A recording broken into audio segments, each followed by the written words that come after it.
If you ask me what was one of my most exciting aviation trips, I would tell you it was a trip to Pakistan in 2012. In 3 days, I've flown 8 times behind the cockpits, exploring the whole country.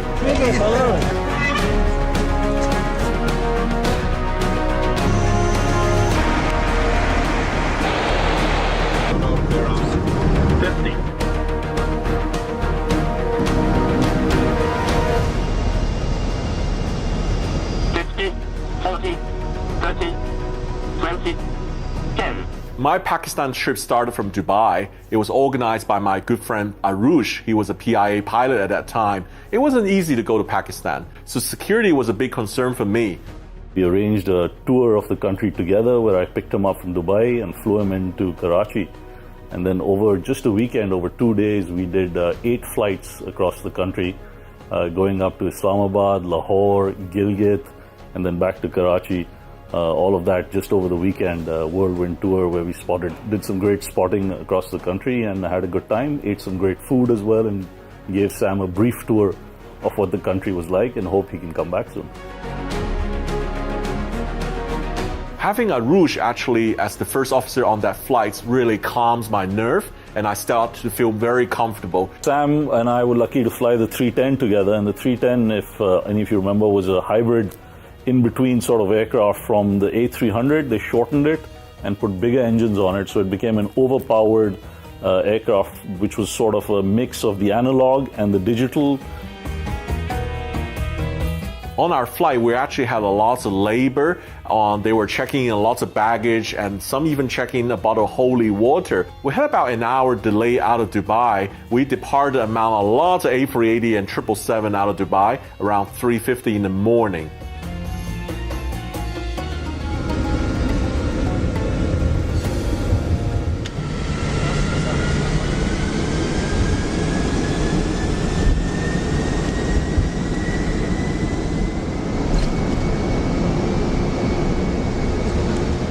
So after takeoff, we were served a late dinner. I was quite surprised there was no one in business class. The only other passengers were actually PIA pilots that heading back to Pakistan. The dinner was extremely tasty, actually beyond my expectation.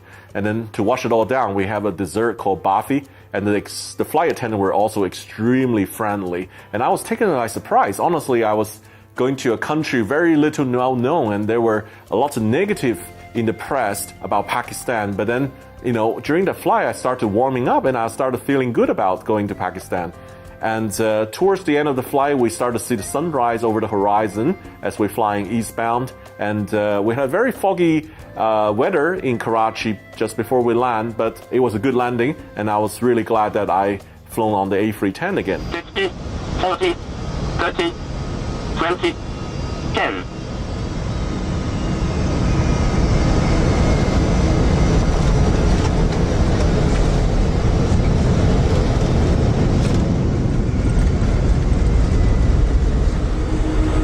And Karachi airport was very typical, a very crowded airport, lots of people at arrivals picking up relatives.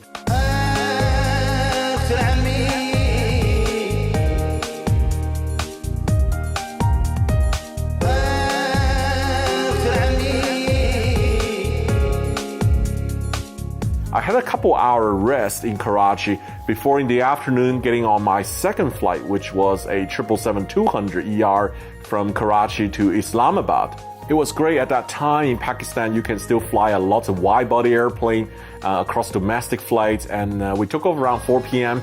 and landed just after dark. We can see the whole Islamabad skyline under clear weather, and it was the old Islamabad airport, which is extremely small and very much looked like a bus station, actually.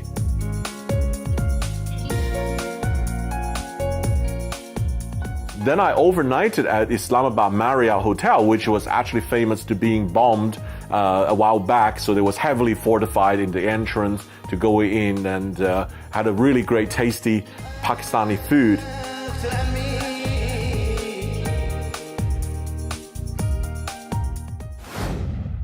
There are many advantages using a VPN that you don't want to miss out. Personally, I use Surfshark VPN to bypass internet censorship, to find cheaper travel, and to secure my data. Internet censorship is a growing pain in many countries I travel to. Google, Facebook, YouTube, Instagram is blocked, and I couldn't connect with my friends, family, and followers. So I simply use Surfshark VPN to connect to another country to access all the content I want. Moreover, I can access to most Netflix library with just one simple subscription of Surfshark. With the help of Surfshark VPN, there are good possibility to finding cheaper travel, cheaper air tickets, cheaper rental car, and cheaper hotel when connecting the VPN to another country. For frequent flyers like myself, I often use public Wi-Fi at the airport or in the hotel. To send sensitive information like banking credentials, I use Surfshark VPN to encrypt and secure my data. Here's the best deal for our viewers today. Get Surfshark VPN at surfshark.com/Sam. Enter promo code SAM. You will get 83% off and 3 additional months for free. This video is sponsored by Surfshark. So the next morning, it was the most exciting part of my trip in Pakistan, flying into the northern area of Gilgit.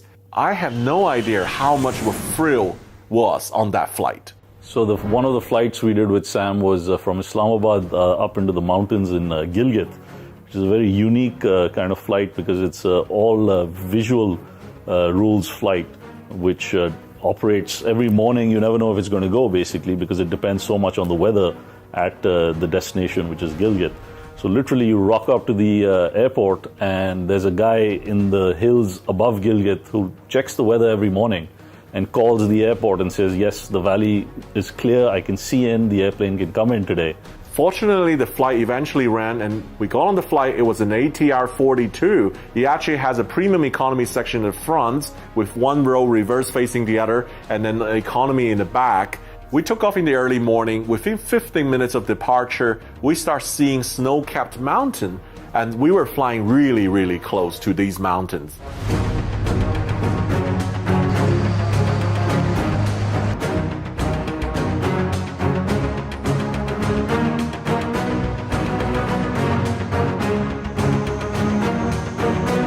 I remember in the cockpit, the warning from the GPWS, the ground proximity warning system, was coming non-stop. So the pilots actually have to turn off the GPWS because it was terrain all over the place. It was an incredible clear day of flying, lots of mountains, including the peak of Nanga Parbat, which was the 9th highest mountain in the world. It was beautiful to see the top, the snow blowing at the top. And then suddenly, the weather changed and became deteriorated. The sun gave in back to the cloud. The captain at that point has to make a decision whether continuing into Gilgit or abort the trip and return to Islamabad because there were no instrumental aid and landing in Gilgit.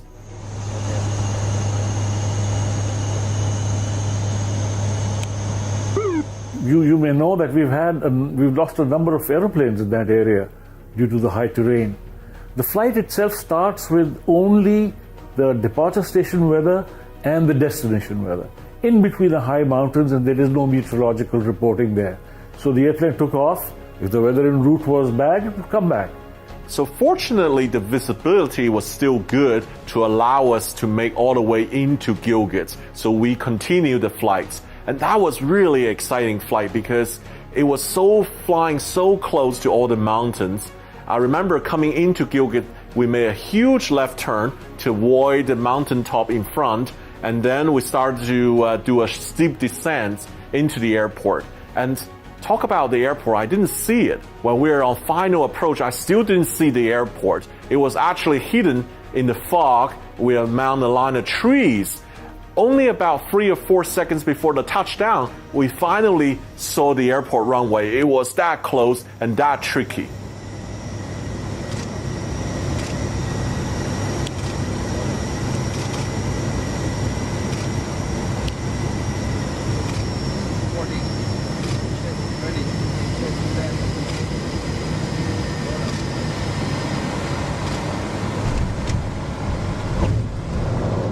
And then we have to quickly land and reverse because it was short runway. It was a thrill. Let me tell you this. It was like nothing I've experienced. I remember after we landed, we were actually given a tour to the ATC tower with the tower guys with very simple equipment. We had tea and biscuit with them and talk about aviation in general.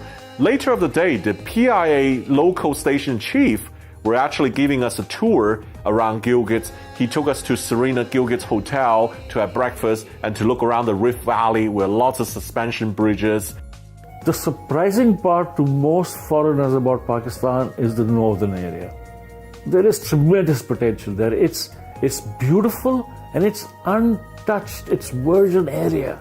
Beautiful area, just like Switzerland. I can't believe it. And it's time to leave Gilgit. Our return flight has landed, and then we got on board, and the weather was all clear on this time of the day, and then we see all the beautiful, spectacular snowy mountain on our way back to Islamabad.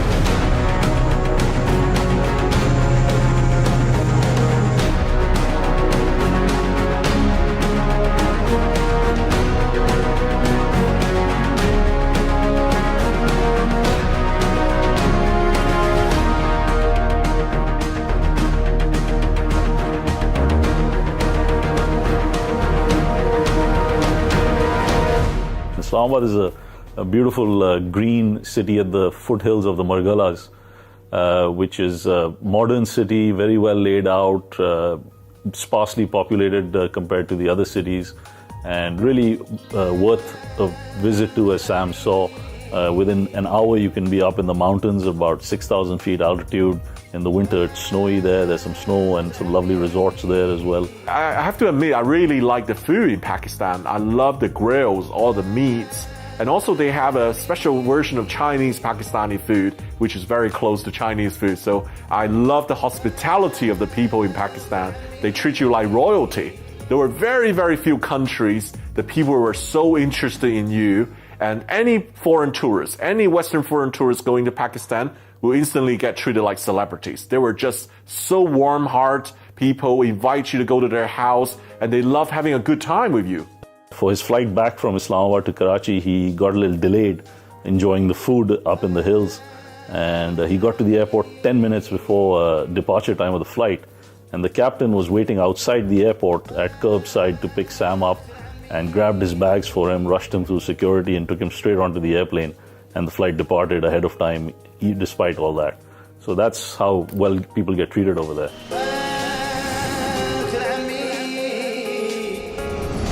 50, 30, 40, 30, 20, 10.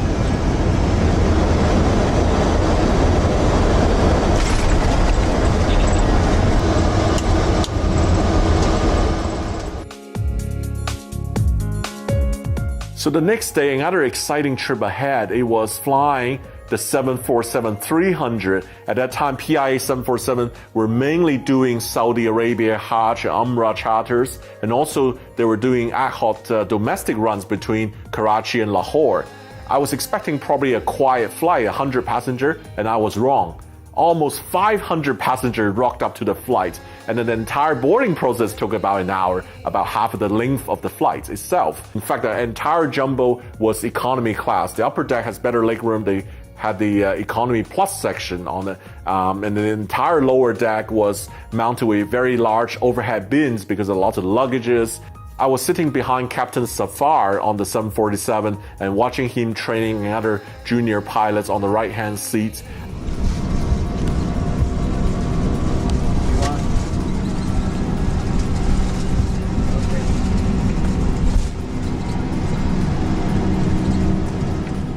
I had a quick turnaround at Lahore at Allama Iqbal Airport. I really like the architecture of the airport, the red colored building at the airport. One thing on PIA I realized, they pay a lot of respect to the flight crew, the captains. They were actually giving better food to the captains and the flight deck crew than to the passengers. You can see the amount of food was insane.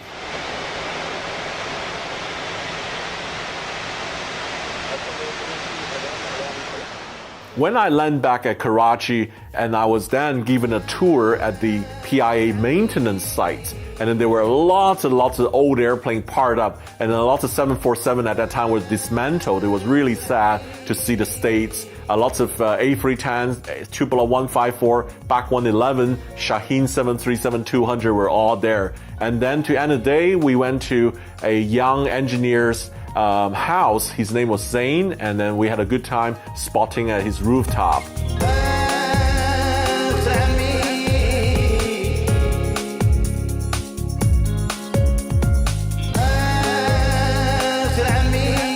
Well, that was my trip 8 years ago to Pakistan. I love everything on that trip, the people, the food, the hospitality, and of course aviation.